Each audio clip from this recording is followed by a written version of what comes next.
Going on safari is the trip of a lifetime, but it's also one of the hardest places to get great photos. So in this video, I'm sitting down with professional safari wildlife photographer Amish Chaggan to share his tips so that you can come home with jaw-dropping wildlife shots.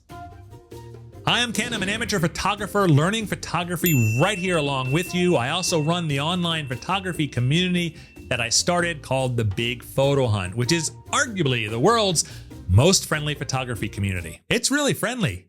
One of the things that I am not, though, is a safari or wildlife photographer. So I brought my friend and professional wildlife photographer, Amish Chaggan, in. He's been in the Masai Mara more times than I have fingers on my hand. He's been published in National Geographic, and he's got 5 tips for you to help you get the most out of your next safari or wildlife shoot. Hey Amish, good to see you. Hey Ken. Let's hit it. Tip number 1. One of the most critical and underestimated points of going on a safari is the guide. The best guides for us photographers are the ones that have a photography mindset as well. So they understand light, they understand positioning. They usually have vehicles that are photography ready. Open side, unobstructed views, fewer seats for more space, lower angles, small little details that make a big difference. I would say do your research. Having a referral or recommendation from someone that has recommended a particular guide because they're not only good and a professional guide, but they understand photography.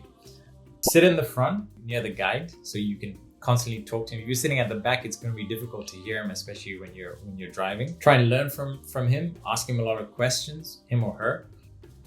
Everyone's with their cameras. When I say cameras, I mean their phones as well. So the guides would usually position themselves in a place where you can see the subject or the animal clearly and say, oh, this is a nice opportunity to capture that shot. So it's already intuitive for them. Let's do number 2. Tip number 2 is around gear, and in particular your lens. It's really important to have a telephoto lens, at least kind of 300-400 mil to capture animals from a distance. You're not always right next to the subject. The shooting conditions can be very fast-paced, it's natural light, and you're in the vehicle the whole time, and usually with a camera on a beanbag or something of that nature. What is a beanbag for?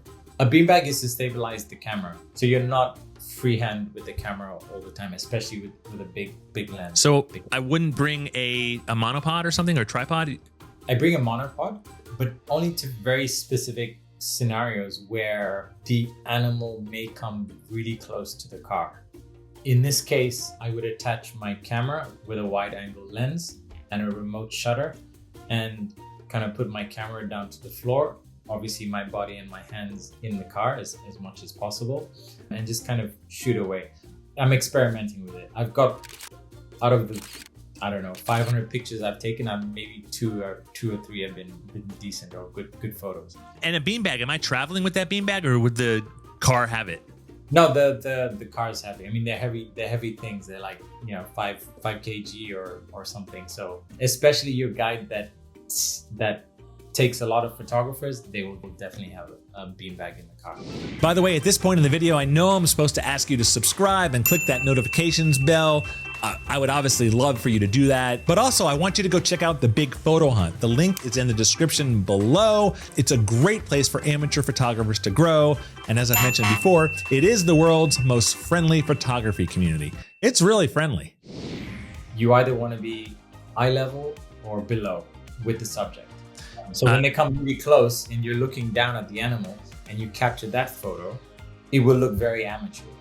Even if it's right in your face and the aesthetics and your composition is great, it is very easy to tell that the camera was above the subject. That's a kind of rule of thumb, eye level or below.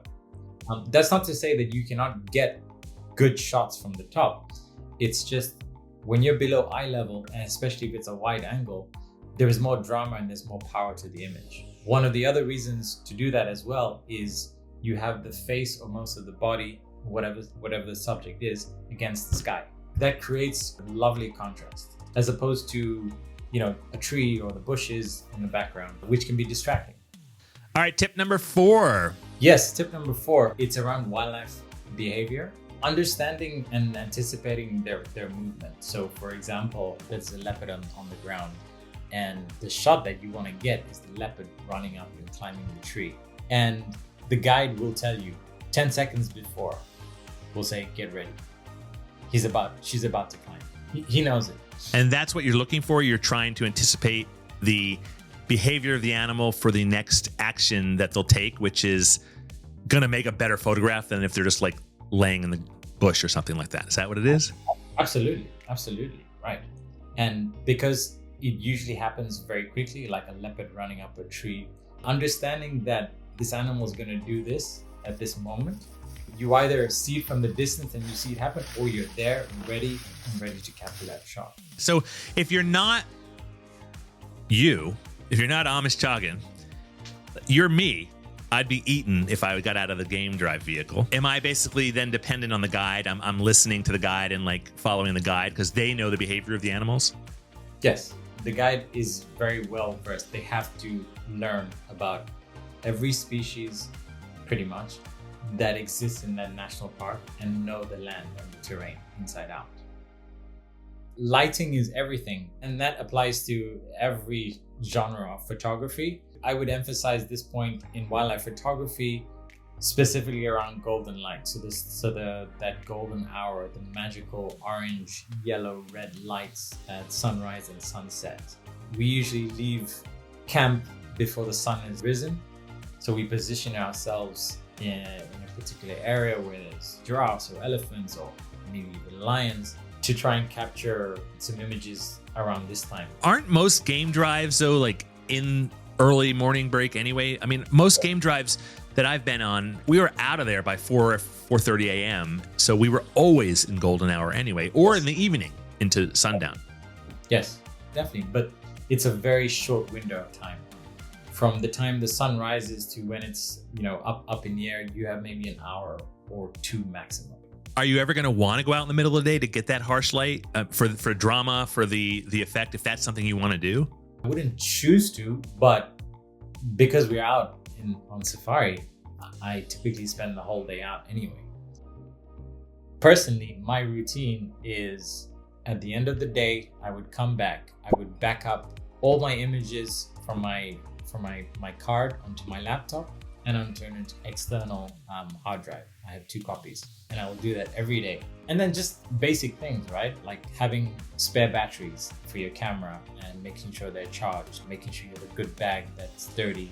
Most of it's common sense, but you need to think about it a little. Backups to me are the most important. Yeah. Aside from being eaten by a lion. If I got eaten by a lion, I would ask, just get some good photos. You have my permission just to photo the shit out of it. Get the shot, get the Pulitzer Prize. You got my permission, okay?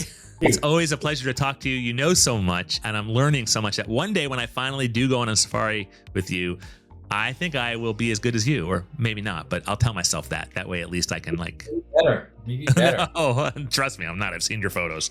Amish knows his stuff. So if you want to reach out to him for photo tips or to inquire about one of his photography safari trips, I've included his details in the description below. Or if you have another tip that we missed that you think that the community could benefit from, please add it to the comments below. Have fun petting a lion. Catch you in the next video.